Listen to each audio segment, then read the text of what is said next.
देश व राज्यातील विविध महत्त्वाच्या बातम्या पाहण्याकरिता आपल्या हक्काचे पत्रकार टाइम्स या ब्लॉगस्पॉट, फेसबुक, न्यूज पेपर व यूट्यूब चॅनलला लाईक व सबस्क्राईब नक्की करा. धन्यवाद. आई वडिलांना सांभाळा तरच ग्रामपंचायतमध्ये वारसाची नोंद होईल, अन्यथा होणार नाही, असा वडजी येथील ग्रामपंचायतने महत्त्वपूर्ण ठरावच घेतलाय. या ठरावाच्या प्रती वरिष्ठांना पाठवण्यात आल्यात. ग्रामपंचायतीच्या मासिक सभेत हा निर्णय घेण्यात आला.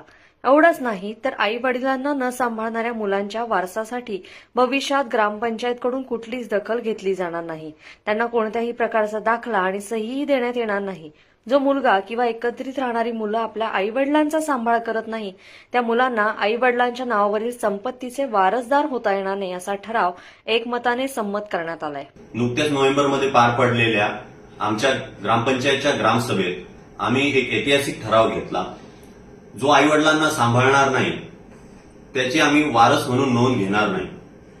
यासाठी माझ्या गावकऱ्यांनी, उपसरपंच, पोलीस पाटील तसेच आमचे ग्रामसेवक व सर्व सदस्य यांनी सर्वांनी संमती दर्शवली व हा ठराव पारित केला. खरं तर सामाजिक संवेदना संपत चाललेल्या असताना धकाधकीच्या जीवनात आई वडील मुलांसाठी खूप काही करतात, पण अशा परिस्थितीत जेव्हा परतफेड करण्याची वेळ येते त्यावेळेस मुलं पाठ फिरवतात. आई वडिलांच्या दवाखान्याचा खर्च, त्यांचे राहण्या खाण्याची सोय व त्यांचे पालनपोषण, वृद्धकाळात त्यांची सेवा करणं खूप गरजेचे असते.